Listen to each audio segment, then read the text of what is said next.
Samantala, maagang pumila ang ilang tricycle driver sa Caloocan para sa 5,000 pisong cash aid.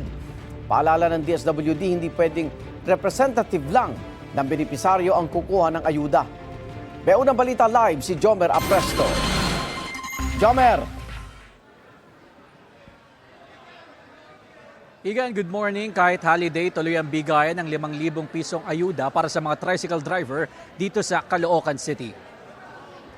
Madilim pa, marami ng tricycle driver ang nag-aabang sa payout site sa Galino Court, Barangay 102, Caloocan o sa South Caloocan. Kahit alas 7 pa ng umaga magsisimula ang bigayan ng ayuda sa ilalim ng Department of Social Welfare and Development o DSWD. Ayon sa 50 anyos na driver na si Antonio Vellones, minabuti niyang agahan para maaga ring makuha ang 5,000 pisong ayuda. Pambabayad niya raw kasi ito sa upa ng bahay at kuryente bago siya pumasada. Aniya, malaki na ang naging epekto sa kanila ng pagsipa ng presyo ng gasolina. Dati kasi nasa 700 pesos umano ang nauuwi niyang kita kung mamamasada siya ng alas 3 ng madaling araw hanggang alas 7 ng gabi. Ngayon, mahigit 80 pesos na ang kada litro ng gasolina sa kanila. Nasa 300 pesos na lang daw ang nauuwi niya para sa pamilya. Mahirap daw itong budgetin sa ngayon lalo at mataas din ang presyo ng mga pangunahing bilihin.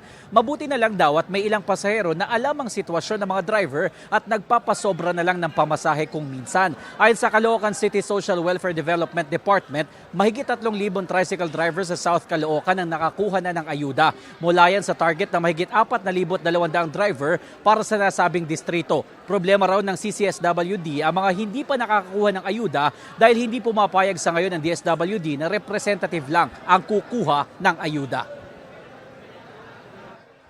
Kasi yun po yung nasa guidelines po ni DSWD na no authorization.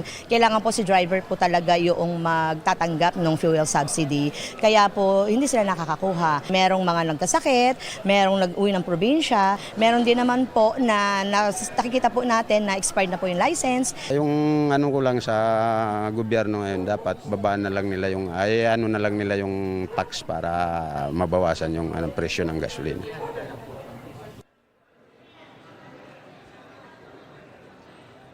Igan, nagsimula ang bigayan ng ayuda kaninang alas 7 ng umaga at target matapos mamayang alas 5 ng hapon. Nakabantay naman dito sa lugar ng Caloocan City Police Station para masiguro ang kaligtasan dito sa nasabing payout site. At yan ang unang balita. Ko po si Jomer Apresto para sa GMA Integrated News. Igan, mauna ka sa mga balita, mag-subscribe na sa GMA Integrated News sa YouTube para sa iba't ibang ulat sa ating bansa.